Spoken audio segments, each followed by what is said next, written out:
नमस्कार माझ्या प्रेमळ स्वामी भक्तांनो, जर हा व्हिडिओ तुम्हाला शोधाशोध न करता सापडला असेल तर लक्षात ठेवा, तुम्ही सामान्य माणूस नाहीत. तुम्ही त्या निवडक लोकांपैकी एक आहेत ज्यांच्यावर श्री स्वामी समर्थ महाराजांची विशेष कृपा होत आहे.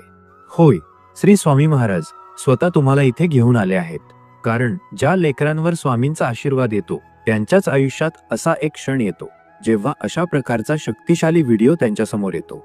हा व्हिडिओ हलका समजण्याची चूक कधीच करू नका, कारण एकदा का स्वामी महाराजांची विशेष कृपा तुमच्यावर झाली तर आयुष्याचा रस्ता स्वतःहून बदलेल.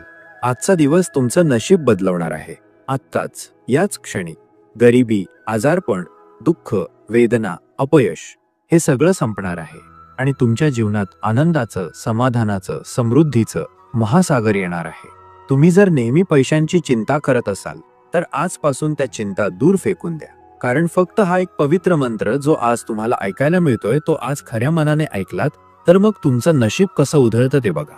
फक्त एक गोष्ट करा, हा मंत्र मोबाईलवर चालू करा आणि डोळे बंद करून ऐका. खऱ्या अंतःकरणाने, श्रद्धेने, भक्तीने.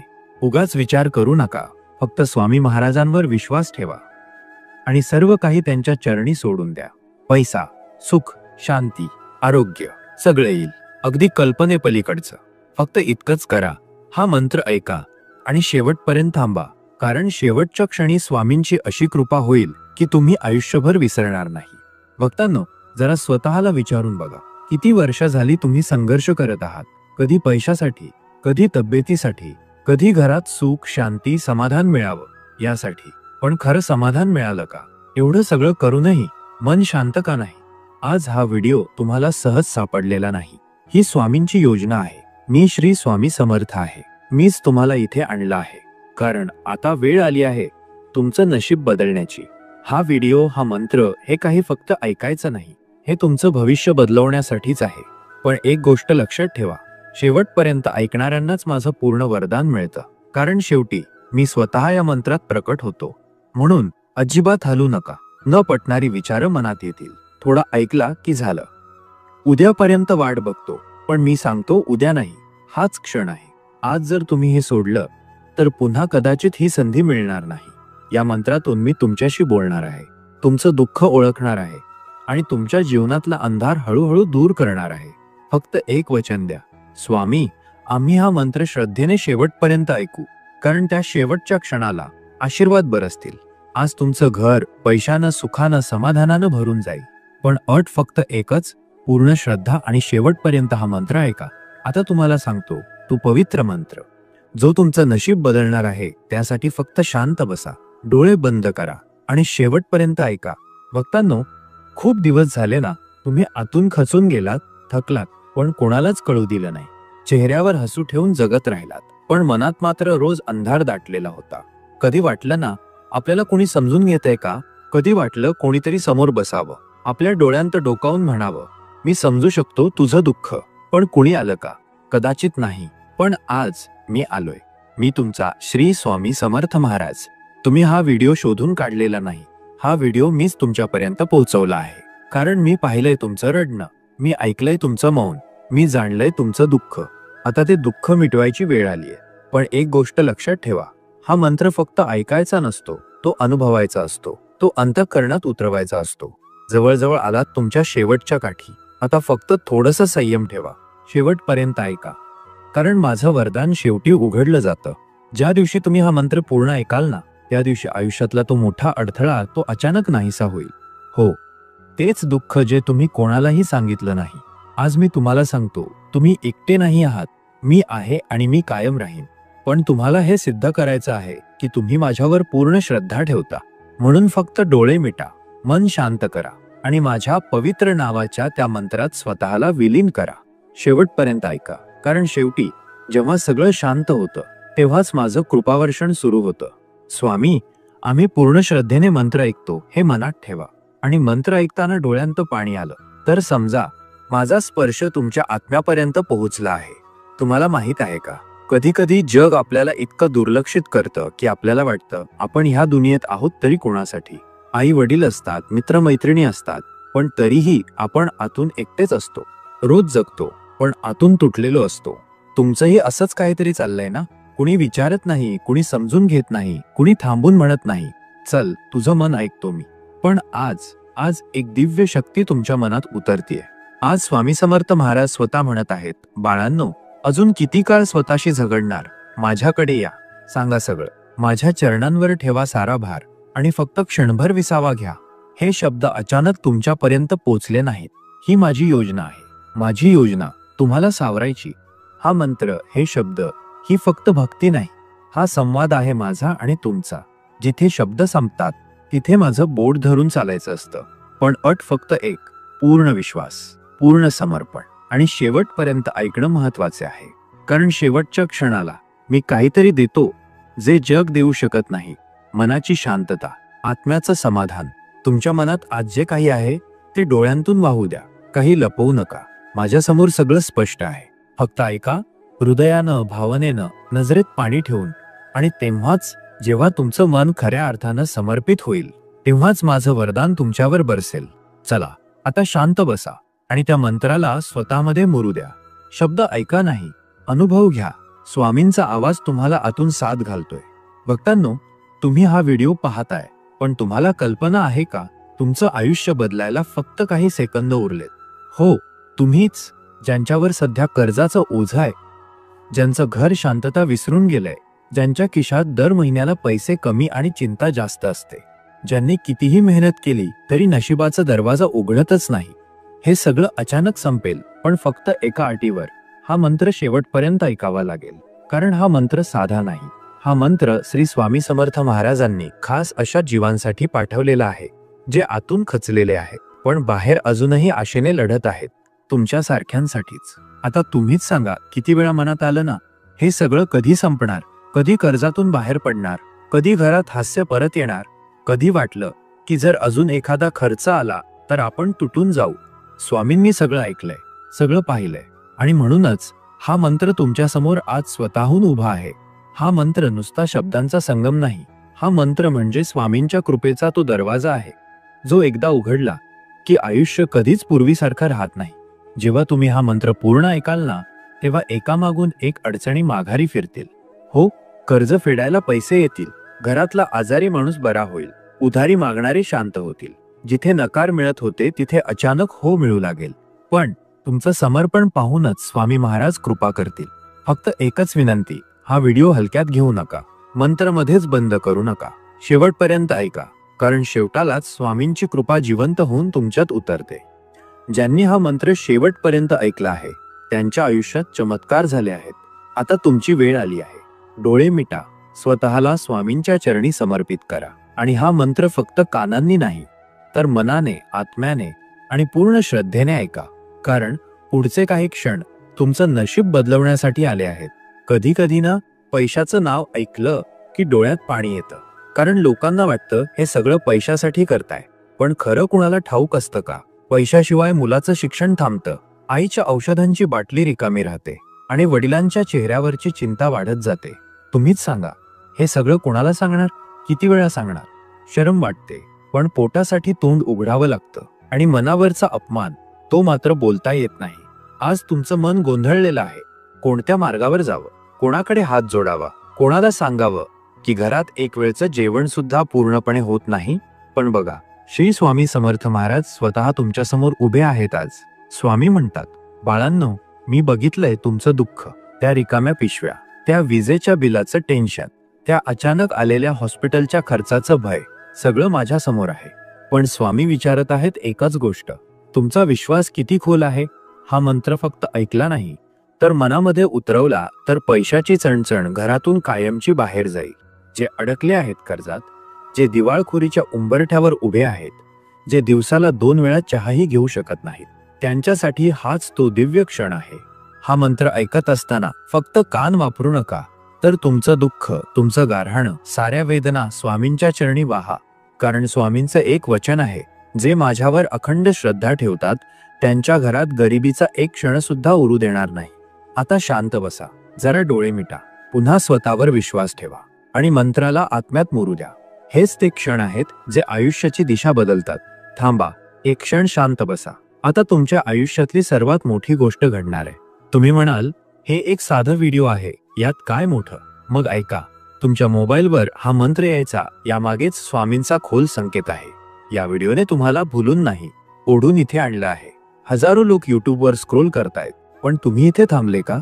कारण तुमच्यावर आता कृपावर्षा होणार आहे, जी तुमचं आयुष्य पुन्हा उभं करेल. ज्या दुकानात 3 महिने भाडं थकलेलं आहे, तिथे पुन्हा दिवा लागणार. ज्या हातात नोटा नव्हत्या, त्या हातात गाठींची थैली येणार. ज्या घरात सतत वाद, भांडणं आणि काळजी होती, तिथे पुन्हा समाधानाने अन्न शिजणार. स्वामी समर्थ म्हणतात, माझ्या लेकरांना फक्त एक संधी हवी असते आणि मी त्यांचं नशीबच बदलतो. आज ती संधी तुमच्या समोर आहे. हा मंत्र म्हणजे स्वामींचं जग बदलणारं वचन आहे. हा मंत्र फक्त ऐकू नका, तर तुम्ही ऐकत असताना स्वतःच्या मनात म्हणत जा, स्वामी आता तुमचं आहे. कधी मधी मन म्हणतं, काही होणार नाही आपल्याकडून, आयुष्य असंच आहे. पण आज मनाचा तो आवाज तोडून टाका. स्वामींनी तुम्हाला इथे आणलंय कारण त्यांनी ठरवलंय याच्या आयुष्यातून आता एक एक अडचण काढून टाकायची.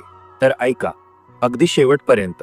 मंत्र चालू आहे, पण त्याचा प्रभाव तो तुमच्या आत्म्यातून जाणवेल, जसंच स्वामींचं प्रेम हळूहळू वाहायला लागतं. हे शेवटचे काही क्षण तुमचं नशीब पूर्णपणे उलटवू शकतात. फक्त विश्वास ठेवा आणि ऐका. आता क्षण आलाय, तो मंत्र सुरू होतोय, ज्यामुळे हजारो भक्तांच्या आयुष्यातून कर्ज, संकट, आर्थिक अडचणी अचानक निघून गेल्या. हा तोच मंत्र आहे ज्याने एखाद्याचं बंद पडलं घर चालू केलं, दुकानाला परत उजाळा दिला आणि रिकाम्या खिशाला भरून टाकलं. स्वामी समर्थ महाराज म्हणतात, मंत्र हा केवळ शब्दांचा संग्रह नाही, तो माझं अस्तित्व आहे. जो प्रेमाने आणि श्रद्धेने ऐकतो त्याचं भाग्य मी स्वतः लिहितो. म्हणूनच विनंती आहे, हा मंत्र अर्धवट सोडू नका. फक्त मोबाईलवर लावून ठेवा आणि मन पूर्णपणे शरण जाऊ द्या स्वामींना. हे काही सेकंद, काही मिनिटं तुमचं आयुष्य बदलवू शकतात. तुम्हाला जेवढं दिसतंय त्याही पुढे स्वामी तुमच्यासाठी काहीतरी तयार करत आहेत. आज ही एक संधी आहे, फक्त एक विश्वास आणि हा मंत्र इतकं पुरेसा आहे तुमचं आयुष्य उजळण्यासाठी. म्हणून शांत बसा, डोळे मिटा आणि स्वामींच्या चरणी समर्पण करा. मंत्र आता सुरू होत आहे. आता तुमचं आयुष्यही बदलू लागेल.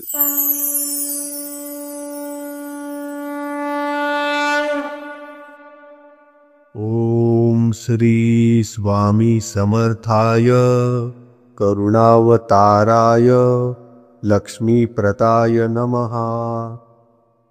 ओम श्री स्वामी समर्थाय करुणावताराय लक्ष्मीप्रदाय नमः. ओम श्री स्वामी समर्थाय करुणावताराय लक्ष्मीप्रदाय नमः. ओम श्री स्वामी समर्थाय करुणावताराय लक्ष्मीप्रदाय नमः.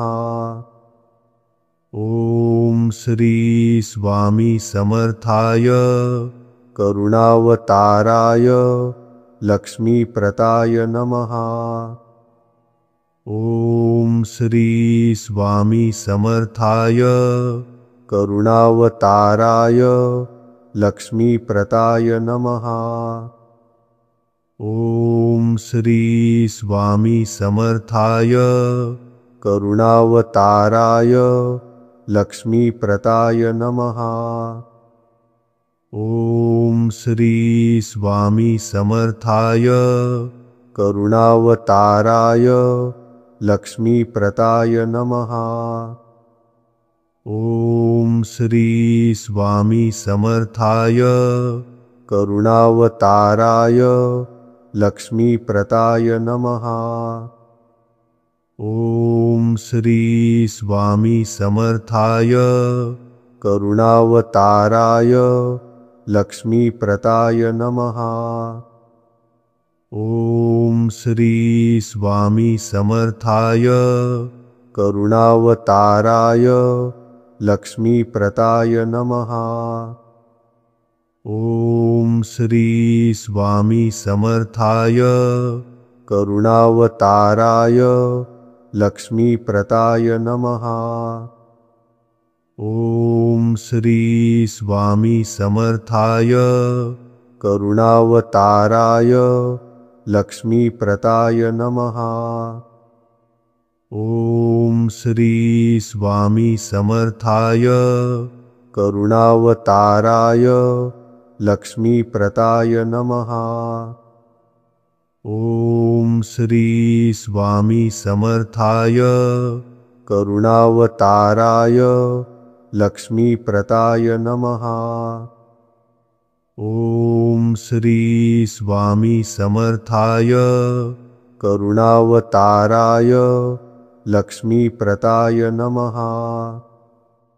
ॐ श्री स्वामी समर्थाय करुणावताराय लक्ष्मीप्रदाय नमः। ॐ श्री स्वामी समर्थाय करुणावताराय लक्ष्मीप्रदाय नमः।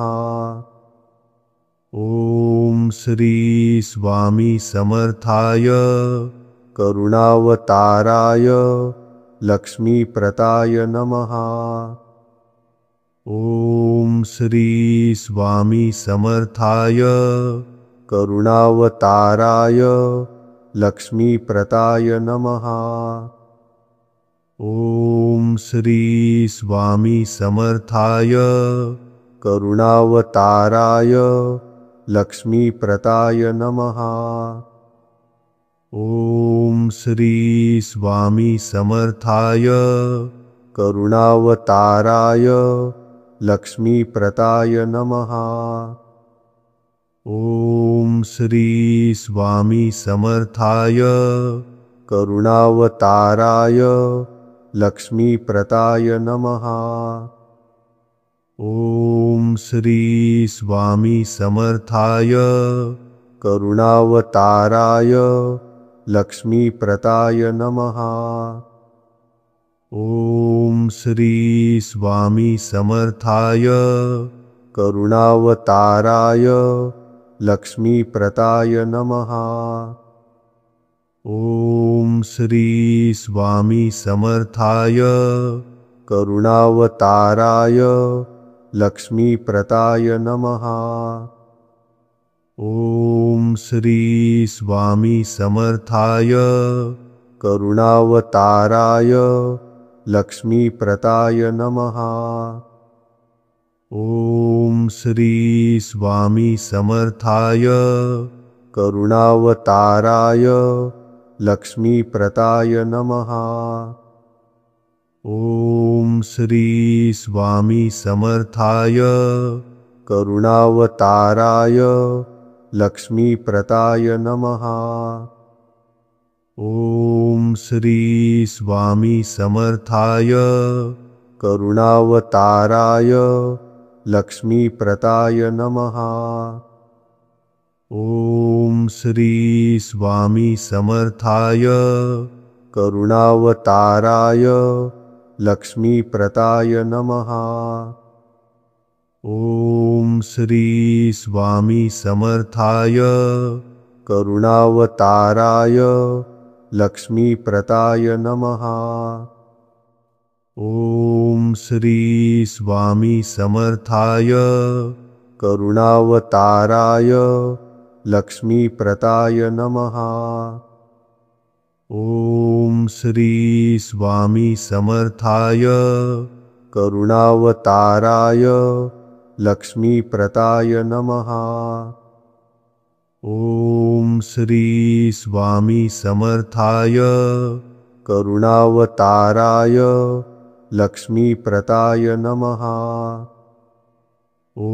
ॐ श्री स्वामी समर्थाय करुणावताराय लक्ष्मीप्रदाय नमः।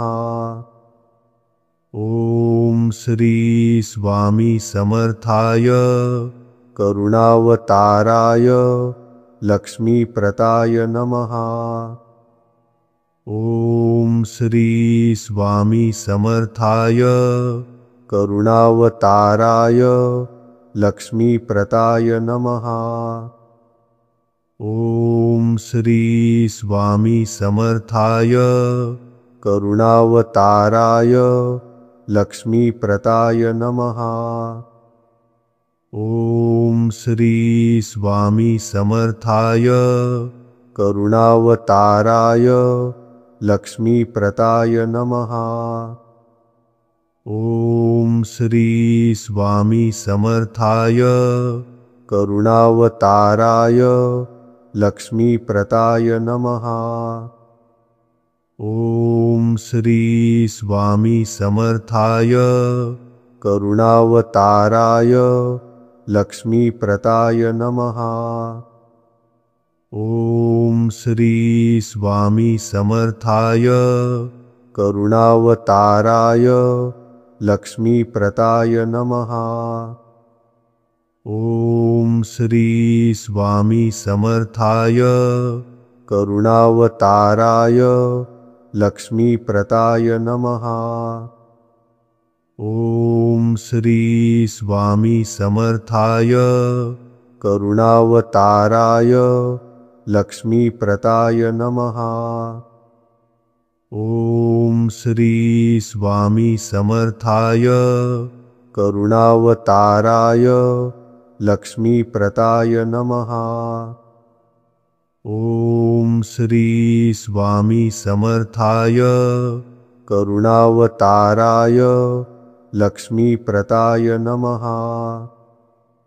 ओम श्री स्वामी समर्थाय करुणावताराय लक्ष्मीप्रदाय नमः।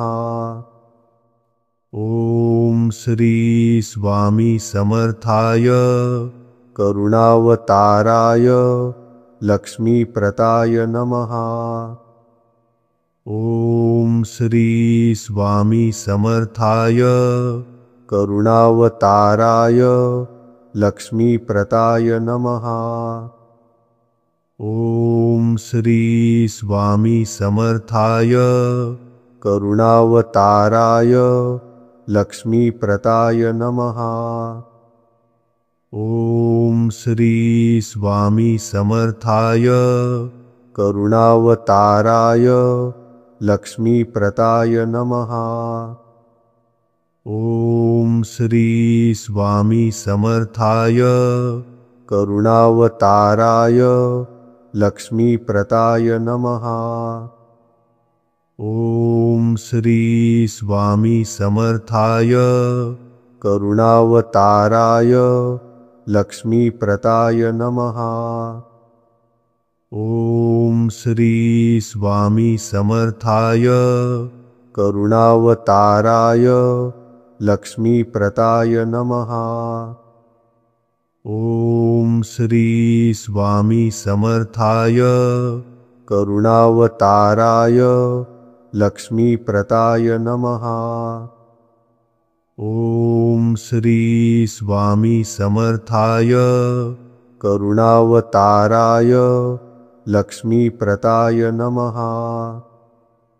ओम श्री स्वामी समर्थाय करुणावताराय लक्ष्मीप्रदाय नमः। ओम श्री स्वामी समर्थाय करुणावताराय लक्ष्मीप्रदाय नमः। ओम श्री स्वामी समर्थाय करुणावताराय लक्ष्मीप्रदाय नमः। ओम श्री स्वामी समर्थाय करुणावताराय लक्ष्मीप्रदाय नमः। ओम श्री स्वामी समर्थाय करुणावताराय लक्ष्मीप्रदाय नमः। ओम श्री स्वामी समर्थाय करुणावताराय लक्ष्मीप्रदाय नमः। ओम श्री स्वामी समर्थाय करुणावताराय लक्ष्मीप्रदाय नमः। ओम श्री स्वामी समर्थाय करुणावताराय लक्ष्मीप्रदाय नमः। ओम श्री स्वामी समर्थाय करुणावताराय लक्ष्मीप्रदाय नमः। ओम श्री स्वामी समर्थाय करुणावताराय लक्ष्मीप्रदाय नमः। ॐ श्री स्वामी समर्थाय करुणावताराय लक्ष्मीप्रदाय नमः। ॐ श्री स्वामी समर्थाय करुणावताराय लक्ष्मीप्रदाय नमः। ॐ श्री स्वामी समर्थाय करुणावताराय लक्ष्मीप्रदाय नमः। ॐ श्री स्वामी समर्थाय करुणावताराय लक्ष्मीप्रदाय नमः। ॐ श्री स्वामी समर्थाय करुणावताराय लक्ष्मीप्रदाय नमः। ॐ श्री स्वामी समर्थाय करुणावताराय लक्ष्मीप्रदाय नमः। ॐ श्री स्वामी समर्थाय करुणावताराय लक्ष्मीप्रदाय नमः। ॐ श्री स्वामी समर्थाय करुणावताराय लक्ष्मीप्रदाय नमः।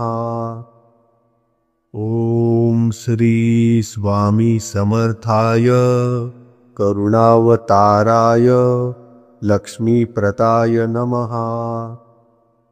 ॐ श्री स्वामी समर्थाय करुणावताराय लक्ष्मीप्रदाय नमः।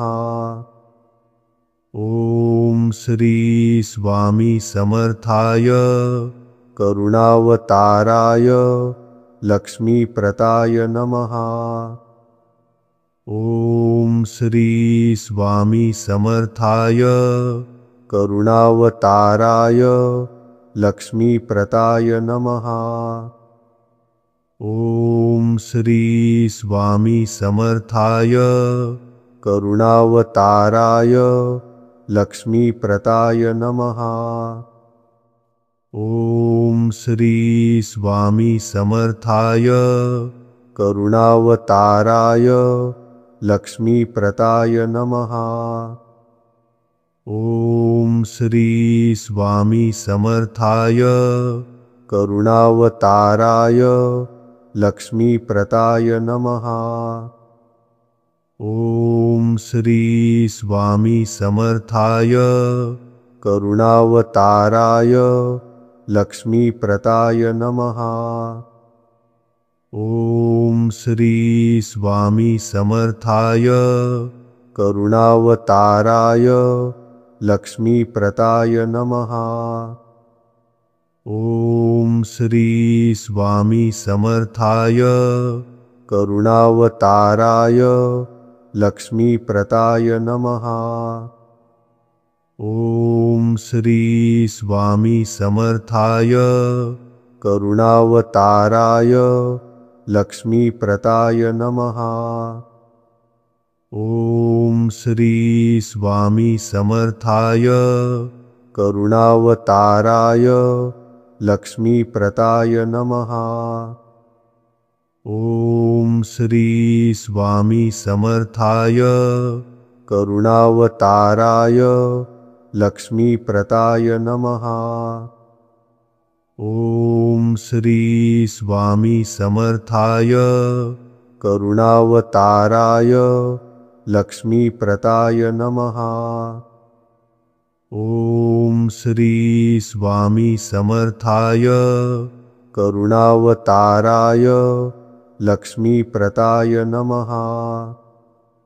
ॐ श्री स्वामी समर्थाय करुणावताराय लक्ष्मीप्रदाय नमः।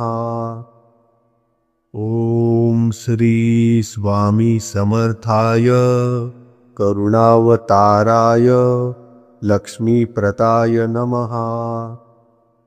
ॐ श्री स्वामी समर्थाय करुणावताराय लक्ष्मीप्रदाय नमः। ओम श्री स्वामी समर्थाय करुणावताराय लक्ष्मीप्रदाय नमः। ओम श्री स्वामी समर्थाय करुणावताराय लक्ष्मीप्रदाय नमः। ओम श्री स्वामी समर्थाय करुणावताराय लक्ष्मीप्रदाय नमः। ओम श्री स्वामी समर्थाय करुणावताराय लक्ष्मीप्रदाय नमः। ओम श्री स्वामी समर्थाय करुणावताराय लक्ष्मीप्रदाय नमः। ओम श्री स्वामी समर्थाय करुणावताराय लक्ष्मीप्रदाय नमः। ओम श्री स्वामी समर्थाय करुणावताराय लक्ष्मीप्रदाय नमः। ओम श्री स्वामी समर्थाय करुणावताराय लक्ष्मीप्रदाय नमः। ओम श्री स्वामी समर्थाय करुणावताराय लक्ष्मीप्रदाय नमः। ओम श्री स्वामी समर्थाय करुणावताराय लक्ष्मीप्रदाय नमः। ओम श्री स्वामी समर्थाय करुणावताराय लक्ष्मीप्रदाय नमः। ओम श्री स्वामी समर्थाय करुणावताराय लक्ष्मीप्रदाय नमः। ओम श्री स्वामी समर्थाय करुणावताराय लक्ष्मीप्रदाय नमः। ओम श्री स्वामी समर्थाय करुणावताराय लक्ष्मीप्रदाय नमः। ओम श्री स्वामी समर्थाय करुणावताराय लक्ष्मीप्रदाय नमः। ओम श्री स्वामी समर्थाय करुणावताराय लक्ष्मीप्रदाय नमः। ओम श्री स्वामी समर्थाय करुणावताराय लक्ष्मीप्रदाय नमः। ओम श्री स्वामी समर्थाय करुणावताराय लक्ष्मीप्रदाय नमः। ओम श्री स्वामी समर्थाय करुणावताराय लक्ष्मीप्रदाय नमः। ओम श्री स्वामी समर्थाय करुणावताराय लक्ष्मीप्रदाय नमः। ओम श्री स्वामी समर्थाय करुणावताराय लक्ष्मीप्रदाय नमः। ओम श्री स्वामी समर्थाय करुणावताराय लक्ष्मीप्रदाय नमः। ओम श्री स्वामी समर्थाय करुणावताराय लक्ष्मीप्रदाय नमः। ओम श्री स्वामी समर्थाय करुणावताराय लक्ष्मीप्रदाय नमः। ओम श्री स्वामी समर्थाय करुणावताराय लक्ष्मीप्रदाय नमः। ओम श्री स्वामी समर्थाय करुणावताराय लक्ष्मीप्रदाय नमः। ओम श्री स्वामी समर्थाय करुणावताराय लक्ष्मीप्रदाय नमः। ॐ श्री स्वामी समर्थाय करुणावताराय लक्ष्मीप्रदाय नमः। ॐ श्री स्वामी समर्थाय करुणावताराय लक्ष्मीप्रदाय नमः। ॐ श्री स्वामी समर्थाय करुणावताराय लक्ष्मीप्रदाय नमः। ॐ श्री स्वामी समर्थाय करुणावताराय लक्ष्मीप्रदाय नमः। ॐ श्री स्वामी समर्थाय करुणावताराय लक्ष्मीप्रदाय नमः। ॐ श्री स्वामी समर्थाय करुणावताराय लक्ष्मीप्रदाय नमः। ॐ श्री स्वामी समर्थाय करुणावताराय लक्ष्मीप्रदाय नमः। ॐ श्री स्वामी समर्थाय करुणावताराय लक्ष्मीप्रदाय नमः। ॐ श्री स्वामी समर्थाय करुणावताराय लक्ष्मीप्रदाय नमः। ॐ श्री स्वामी समर्थाय करुणावताराय लक्ष्मीप्रदाय नमः। ॐ श्री स्वामी समर्थाय करुणावताराय लक्ष्मीप्रदाय नमः। ॐ श्री स्वामी समर्थाय करुणावताराय लक्ष्मीप्रदाय नमः।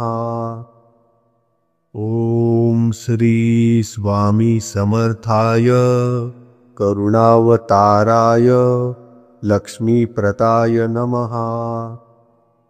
ॐ श्री स्वामी समर्थाय करुणावताराय लक्ष्मीप्रदाय नमः। ॐ श्री स्वामी समर्थाय करुणावताराय लक्ष्मीप्रदाय नमः। ॐ श्री स्वामी समर्थाय करुणावताराय लक्ष्मीप्रदाय नमः। ॐ श्री स्वामी समर्थाय करुणावताराय लक्ष्मीप्रदाय नमः। ॐ श्री स्वामी समर्थाय करुणावताराय लक्ष्मीप्रदाय नमः। ॐ श्री स्वामी समर्थाय करुणावताराय लक्ष्मीप्रदाय नमः। ॐ श्री स्वामी समर्थाय करुणावताराय लक्ष्मीप्रदाय नमः। ॐ श्री स्वामी समर्थाय करुणावताराय लक्ष्मीप्रदाय नमः। ॐ श्री स्वामी समर्थाय करुणावताराय लक्ष्मीप्रदाय नमः। ॐ श्री स्वामी समर्थाय करुणावताराय लक्ष्मीप्रदाय नमः। ॐ श्री स्वामी समर्थाय करुणावताराय लक्ष्मीप्रदाय नमः। ॐ श्री स्वामी समर्थाय करुणावताराय लक्ष्मीप्रदाय नमः। ॐ श्री स्वामी समर्थाय करुणावताराय लक्ष्मीप्रदाय नमः। ॐ श्री स्वामी समर्थाय करुणावताराय लक्ष्मीप्रदाय नमः। ॐ श्री स्वामी समर्थाय करुणावताराय लक्ष्मीप्रदाय नमः। ॐ श्री स्वामी समर्थाय करुणावताराय लक्ष्मीप्रदाय नमः। ॐ श्री स्वामी समर्थाय करुणावताराय लक्ष्मीप्रदाय नमः। ॐ श्री स्वामी समर्थाय करुणावताराय लक्ष्मीप्रदाय नमः। ॐ श्री स्वामी समर्थाय करुणावताराय लक्ष्मीप्रदाय नमः। ॐ श्री स्वामी समर्थाय करुणावताराय लक्ष्मीप्रदाय नमः। ॐ श्री स्वामी समर्थाय करुणावताराय लक्ष्मीप्रदाय नमः। ॐ श्री स्वामी समर्थाय करुणावताराय लक्ष्मीप्रदाय नमः। ॐ श्री स्वामी समर्थाय करुणावताराय लक्ष्मीप्रदाय नमः। ॐ श्री स्वामी समर्थाय करुणावताराय लक्ष्मीप्रदाय नमः। ॐ श्री स्वामी समर्थाय करुणावताराय लक्ष्मीप्रदाय नमः। ॐ श्री स्वामी समर्थाय करुणावताराय लक्ष्मीप्रदाय नमः। ॐ श्री स्वामी समर्थाय करुणावताराय लक्ष्मीप्रदाय नमः। ॐ श्री स्वामी समर्थाय करुणावताराय लक्ष्मीप्रदाय नमः। ॐ श्री स्वामी समर्थाय करुणावताराय लक्ष्मीप्रदाय नमः। ॐ श्री स्वामी समर्थाय करुणावताराय लक्ष्मीप्रदाय नमः। ॐ श्री स्वामी समर्थाय करुणावताराय लक्ष्मीप्रदाय नमः। ॐ श्री स्वामी समर्थाय करुणावताराय लक्ष्मीप्रदाय नमः। ॐ श्री स्वामी समर्थाय करुणावताराय लक्ष्मीप्रदाय नमः। ॐ श्री स्वामी समर्थाय करुणावताराय लक्ष्मीप्रदाय नमः। ॐ श्री स्वामी समर्थाय करुणावताराय लक्ष्मीप्रदाय नमः। ॐ श्री स्वामी समर्थाय करुणावताराय लक्ष्मीप्रदाय नमः। ॐ श्री स्वामी समर्थाय करुणावताराय लक्ष्मीप्रदाय नमः। ॐ श्री स्वामी समर्थाय करुणावताराय लक्ष्मीप्रदाय नमः। ॐ श्री स्वामी समर्थाय करुणावताराय लक्ष्मीप्रदाय नमः। ओम श्री स्वामी समर्थाय करुणावताराय लक्ष्मीप्रदाय नमः। ओम श्री स्वामी समर्थाय करुणावताराय लक्ष्मीप्रदाय नमः। ओम श्री स्वामी समर्थाय करुणावताराय लक्ष्मीप्रदाय नमः। ओम श्री स्वामी समर्थाय करुणावताराय लक्ष्मीप्रदाय नमः।